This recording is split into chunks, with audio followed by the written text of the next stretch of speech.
Sang juara bertahan Piala Dunia, Argentina harus mengakui keunggulan Ekuador di partai terakhir babak kualifikasi Piala Dunia 2026 zona CONMEBOL. Mendikannya sendiri, ini Ekuador tampil sangat-sangat luar biasa.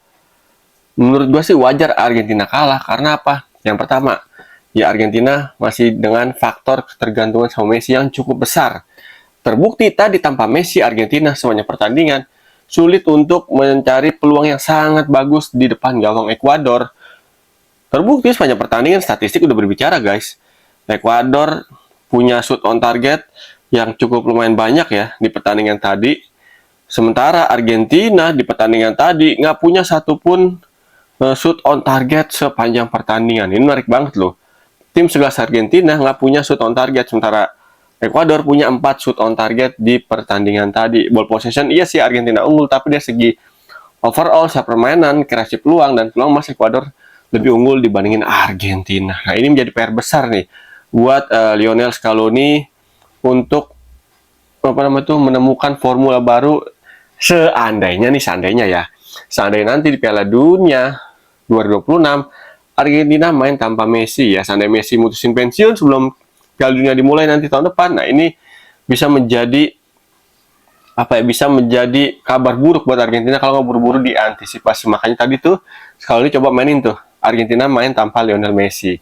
Ternyata begitu hasilnya, kurang greget. Dia punya segi pertahanan oke, tapi dari segi penyerangan ada berapa kali sih udah bisa bongkar di pertahanan Ekuador, tapi dari segi ancaman ke gawang Ekuador itu nggak berarti banget. Ditambah lagi tadi Argentina berapa momen pemainnya agak keras tuh mainnya tuh, terutama backnya tuh, back kiri tuh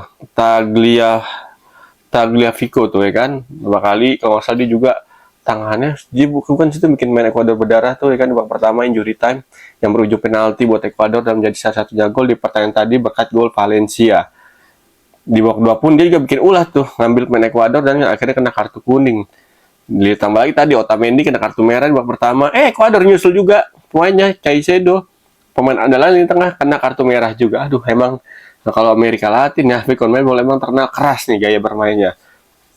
Kita balik lagi nih ke sistem permainan tadi nih, terutama Ekuador yang menurut gue menarik nih untuk kita sorot nih.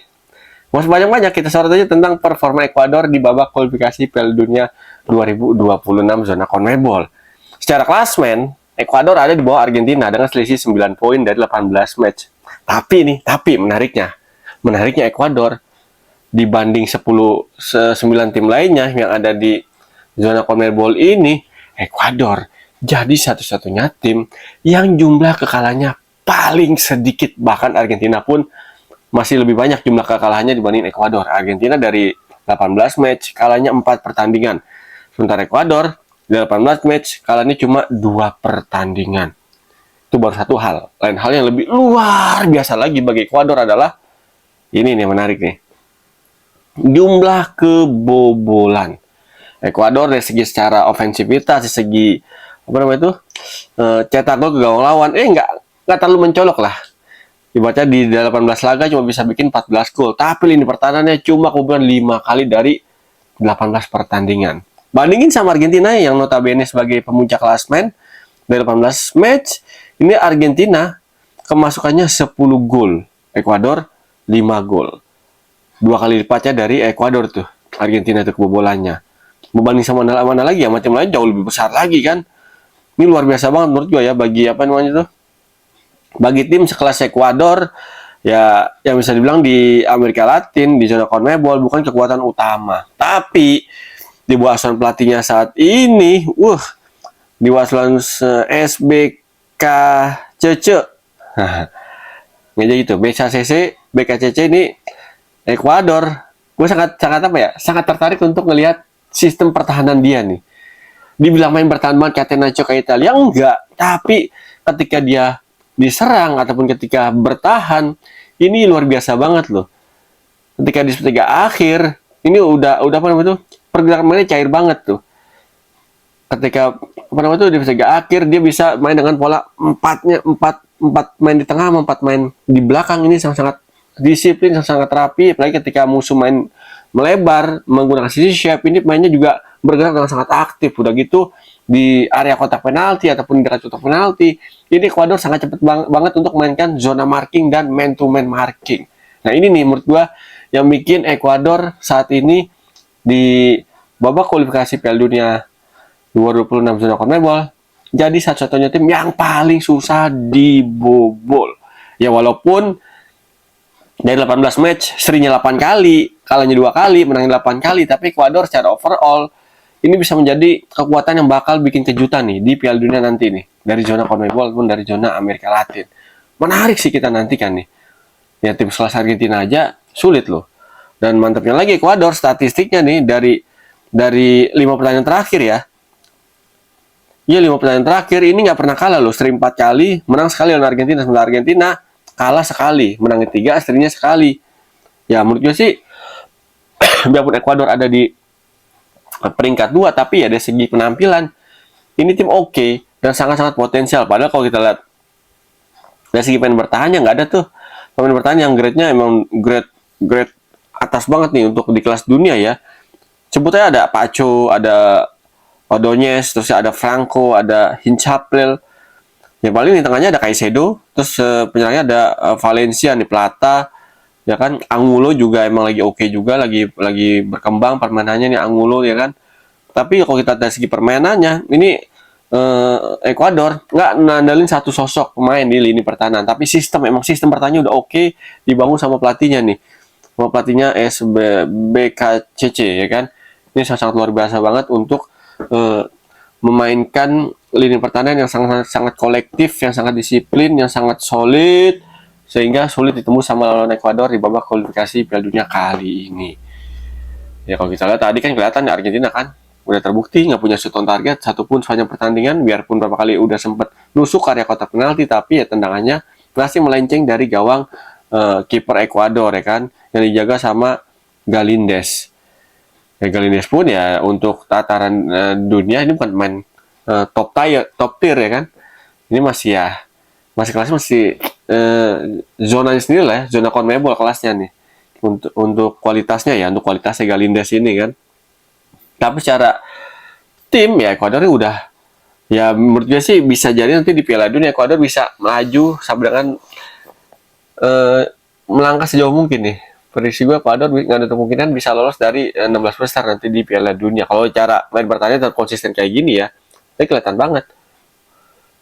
Ketika Argentina di babak kedua mulai menambah daya gedor ya dengan masukin Julian Alvarez, terus juga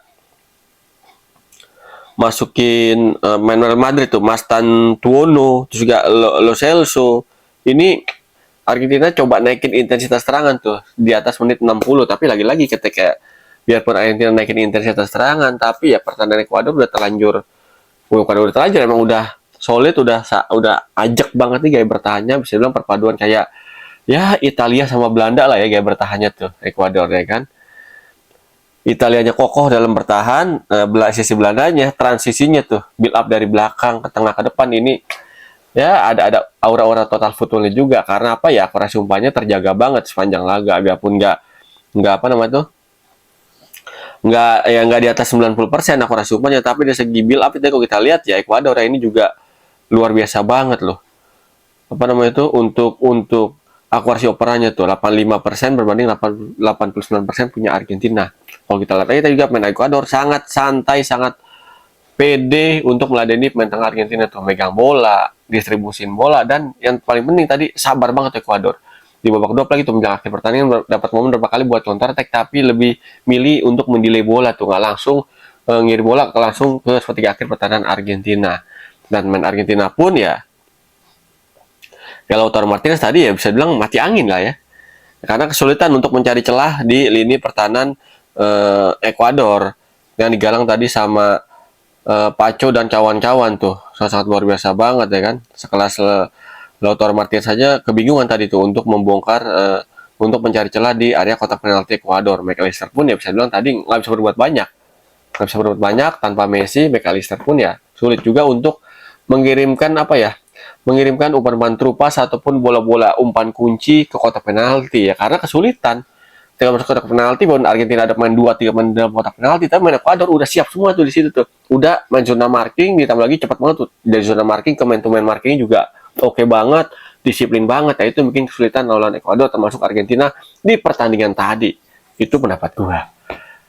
Ya benar sih, kita nantikan nih kiprah Ekuador di Piala Dunia dan kiprah Argentina di Piala Dunia juga. Kita nantikan apakah Messi mutusin pensiun apa enggak nih untuk sebelum Piala Dunia 2026. Kalau mutusin pensiun, nah gue sih yakin Argentina bakalan sulit untuk melaju jauh kayak Piala Dunia edisi sebelumnya pas ada Messi. Tapi kalau Messi belum pensiun, nah Argentina bakal kemungkinan bisa mempertahankan gelar juaranya nih. Menarik kita nantikan. Thank you yang udah nonton konten gue Pendeta Abangan di channel YouTube gue Irwancan. Thank you atas supportnya. Jangan bosan-bosan untuk nontonin, like, subscribe, komen, share konten gue ini kan biar channel YouTube gue makin terus berkembang. Sekali lagi, thank you very much. Kalau kata bahasa Latinnya, gracias muchos. Ketemu lagi bersama gue Irwancan di konten-konten Pundit Abangan berikutnya. Salam olah bola.